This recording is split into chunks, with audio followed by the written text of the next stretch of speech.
I swear by Castor and Pollux, Rome will not retreat today. Aulus Postumius Albus. Italy, around 496 BC, the young Republic of Rome and the proud Latin cities come face to face on the tranquil shores of Lake Reggil. Silence, like a taut string before the first strike. The Latins, yesterday's allies. Among their leaders are those who dream of restoring Rome's king and the old order. The dictator Aulus Postumius leads citizen soldiers and cavalry. The stakes are simple. Either Rome becomes the leader of Latium, or it will be forced to restore the monarchy. The Latins have superior numbers and confidence. The Romans have discipline. Rome has legionnaires and cavalry. The Latins have solid ranks, and the confidence that today they will crush yesterday's rebel. Two lines, two future worlds. One wants to return to the familiar. The other is just beginning to write its history. The dictator raises his hand. The earth trembles beneath his footsteps. The shields clash together. The battle becomes bloody, and no one wants to retreat. The Latins strike at the center like a hammer on an anvil. The Romans retreat a step, then another half step. And it seems that this is it. The turning point is not in their favor. Postumus stops the retreating soldiers. He turns to the warriors. I swear by Castor and Pollux, Rome will not retreat today. He makes a vow to the twin gods. And these are not just words. It is an anchor that an entire army clings to.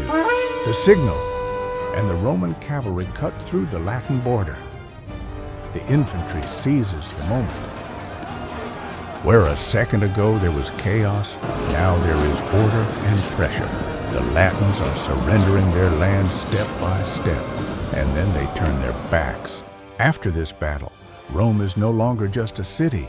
It is the center of gravity of Latium, Lake Reggil. The day when fear receded, but Rome did not. A house that went to war. The end of the 5th century BC. The Fabii were an old patrician family of the early Republic, one of the most influential. The elders of the Fabii clan gather their people and propose to the Senate. We will take the northern route against Veii ourselves. Meanwhile, Rome is fighting on several fronts at once, with the Etruscan Veii in the north and the Italics, Equi, and Volsci in the east. There is tension between the patricians and plebeians in the city. The Roman Senate gladly accepted this initiative. For the Fabii, this is both a way to help the state and a prestigious move. In doing so, they will further elevate their family name. The Fabii swear to wage war. They gather a band of men from their clan. According to some sources, there were about 306 of them in total. They prepare supplies. They take their banners. According to later tradition, they leave through the Carmenthal Gate. The detachment, with its small army, sets up camp on the Cremera River and blocks the roads to Veii. They wage a small war. Ambushes, raids, cattle theft, and the interception of convoys. They became so accustomed to winning that they became overconfident. The residents of Veii are resentful toward the Fabians. The incessant raids prevent them from living in peace. They decide on a ruse.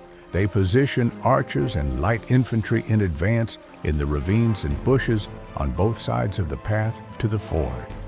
Heavy infantry sits a little further away on the opposite slopes to block the exit and strike when the prey takes the bait.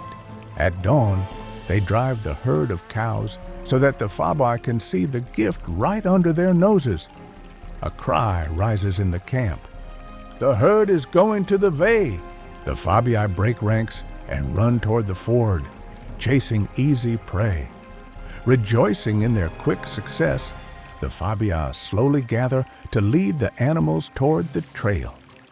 Suddenly, archers rise simultaneously from the bushes and begin shooting at their unsuspecting enemies from a short distance.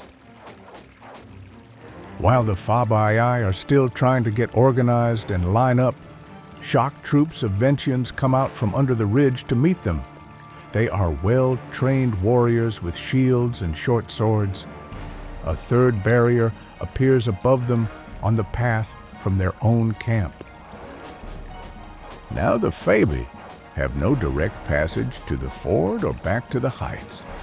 Now the infantrymen above continue to rain stones down on the enemy from their slings.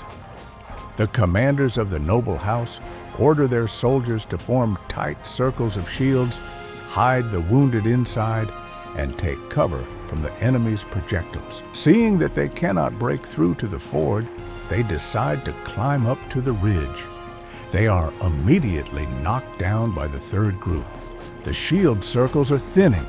Commanders shout orders with their last ounce of strength. The Veii fire another volley. People fall to their knees. They continue to strike at the enemy's legs, but the ring closes completely.